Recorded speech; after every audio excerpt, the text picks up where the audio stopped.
ইতিমধ্যে আমি নিজেও বলেছি যে উপদেষ্টা পদ থেকে নির্বাচন করা উচিত না, যদিও আইনগত কোনো বাধ্যবাধকতা ক্ষেত্রে আসলে নেই।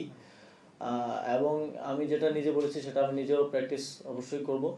তবে এই বিষয়ে ফার্দার কোনো ইনফরমেশন দেওয়ার সুযোগ আমার নেই। এটা আমাদের মাননীয় প্রধান উপদেষ্টার দপ্তর থেকে আপনাদেরকে জানিয়ে দেওয়া হবে। সেটার জন্য একটু অপেক্ষা করতে হবে। আমি তো এখনো একটা সিস্টেমের মধ্যে আছি, সো আমাকে সিস্টেম ফলো করতে হয়। আমাকে যদি আমার উপর থেকে কোনো নির্দেশনা আছে সেটাকে আমার মেনে চলতে হয়। তো সেই জায়গা থেকে এই বিষয়ে আমি এখন আজকে কিছু বলতে পারছি না। এটা এটা এটা মাননীয় প্রধান উপদেষ্টার দপ্তর থেকে আপনাদেরকে জানিয়ে দেওয়া হবে। এই বিষয়টা আর আর লেখে না করি। আর কোনো প্রশ্ন থাকলে হ্যাঁ, সেভাবে আসলে ডিস্টিংগুইশ ভাবে চিন্তা করার মতো সময় হয় নাই। তবে এই দায়িত্বে থাকাকালীন অবশ্যই আওয়ামী লীগের বিদায় নেওয়ার পরে বাংলাদেশে বাক স্বাধীনতা পুনঃপ্রতিষ্ঠিত হয়েছে। তবে আমি মনে করি কোনো কোনো ক্ষেত্রে আমার ক্ষেত্রে বাক স্বাধীনতার অনেকে অপপ্রয়োগও করেছেন, অনেক সংবাদ মাধ্যমও করেছে, যদিও আমাদের জায়গা থেকে আমরা সেটা পরিষ্কার করার চেষ্টা করেছি। বাক স্বাধীনতা থাকবে এবং সেটার যেন প্রকৃত ব্যবহারটাও সবাই নিশ্চিত করে, সদ্ব্যবহারটা নিশ্চিত করে, এটাই আমার প্রত্যাশা থাকবে। এবং এটা আমার দিক থেকেও আমি প্র্যাকটিস করার চেষ্টা করব এবং আপনাদের দিক থেকেও আপনারা করবেন, এটাই প্রত্যাশা থাকবে।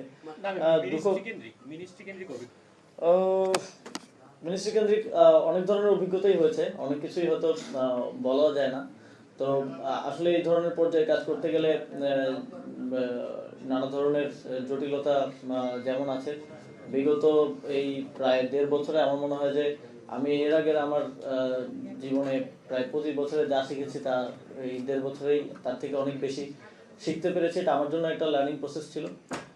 তবে আমার দিক থেকে আমার উদ্দেশ্য সবসময় খুব স্পষ্টভাবে এটাই ছিল, যেহেতু অনেক মানুষের জীবন দেওয়ার মধ্য দিয়ে আমরা এই দায়িত্ব পেয়েছি, সেই জায়গা থেকে সর্বোচ্চ স্বচ্ছতা, নিষ্ঠা এবং জবাবদিহিতার সাথে কাজ করা এবং যে দায়িত্বটা পেয়েছি, যে সময়ের জন্য, যতটুকু সময়ের জন্য পেয়েছি, সেই সময়ের সর্বোচ্চ